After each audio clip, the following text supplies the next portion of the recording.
The proposition told us that we have to allow people to vote because they should be autonomous beings, and that because the few shouldn't govern the many. This democracy stuff is difficult, Singapore?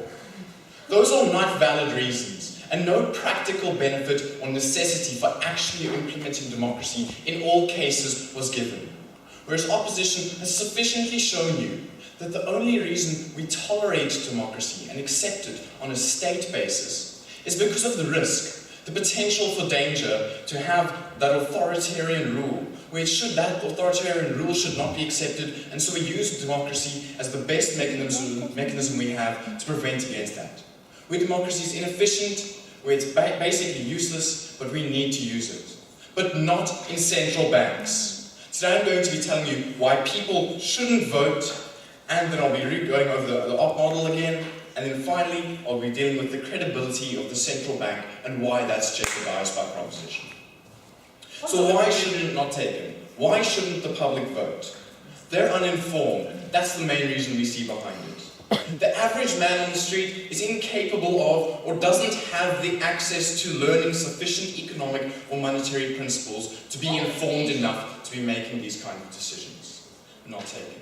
It's inconceivable that the proposition expects the same people who voted for George Bush to be able to learn a lengthy university degree based on the posters in the wall of their classroom. Where people around the world, or countries around the world, have large percentages of their populations who don't even go to school, but now need to learn economics and monetary principle. Not taken. We don't see that as being realistic. But then instead of just leaving this uninformed population alone, the proposition makes it worse. It said that the only thing more dangerous than someone who knows nothing is someone who knows very little.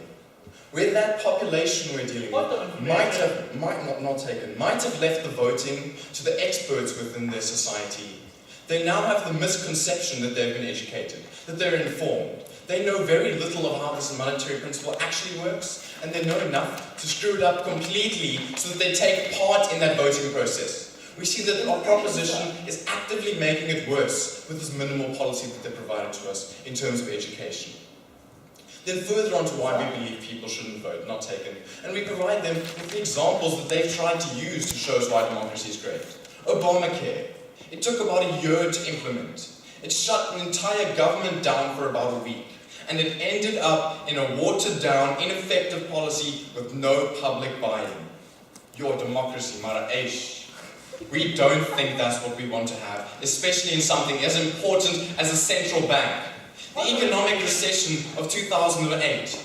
Because of Mr. Bush, who was democratically elected, where he bought into the popular policy and deregulated banks. I'll take it in a moment. Where he pleased the people by allowing excessive credit. We see that that's something that was not maybe so intelligent, but because of democracy and what the people wanted, it was allowed to happen, and we had the economic downturn of that year. Yes? Even if democracy is only ever to prevent abuse, aren't central bankers who cater only to a very tiny financial elite, basically abusing their position, creating the very crisis you just talked about? Okay, so thank you. We've already told you that's not something we actually advocate for. And as I'll be dealing with later in the model that we propose to you, we see that that's not something that's not what we'd actually like to be having as the goals of central banks. And we see that it's not evident in most of the banks that we have around the world. So moving into that, the opposition model that we provided to you today. And as a South African, it's very difficult for me to say that we advocate an Australian central bank model. That the principles we use to implement this kind of model will tell you what we value in a central bank are based on some of that. With the principles that they have and base their system on, not taken, are one, that their central bank is completely independent, where all members are selected by an independent board, and that the only influence from government is guidance that the central bank receives. Where they're independent, not taken. The second criterion they have is that they are objective-based, where they have goals. We see that these goals are also democratically influenced by discourse. And we see that this is a lot better for the population to democratically influence the outcomes that they would like to see, rather than the actual methods of getting there. Because we see that when we do that, we allow the population the opportunity to make things worse for themselves, not taken. And that criteria, well, those objectives that the Australian Central Bank has, are one, that they maintain the stability of currency, two, that they would like for full employment of the Australian population, not taken, and three, economic prosperity for all citizens. This is something we see as completely acceptable, not too difficult, and it avoids all of these issues that proposition has of some central banks around the world, where they cater for the elite, where they're influenced by businesses, where they accept bribes, corruption, these kinds of things. Where simply as opposition, we can say that that's something we'd intervene with, and we wouldn't accept. And it's not something that we have to defend today or advocate for. Then the final criteria that we would have, or part of a central bank that we see necessary, is that if they're accountable. Where they can be held accountable, the governor of that central bank can be held accountable for their actions and can be removed if they engage in any activity that contravenes all of the things I provided you with today. And so we see that we don't have to worry about all these extended 25-year sentences that proposition provides to us of random central banks around the world, because we see that what would be best is to actually have these people accountable. Have 4 to 6 year sentence terms which exist in a lot of the central banks around the world. Yes? Very often, lowering unemployment means raising inflation. So, if a central banker pursued that policy, is he doing a good job or a bad job? This is the issue you provided to us, where you were telling us that decisions made by central banks were more of a political thing rather than that of an actually informed, structured process. But what we see here is that even if they are a political thing, choosing which party you favour more, the poor or the rich, it is much better for an informed central bank who has this criteria, who has to cater for the entire population, who can find a middle ground instead of being influenced by democracy, and can then decide which path they want to take, short-term and both long-term, in dealing with that political issue. Instead of having where it's directly influenced by an uninformed, often ignorant mass population in a democratic process.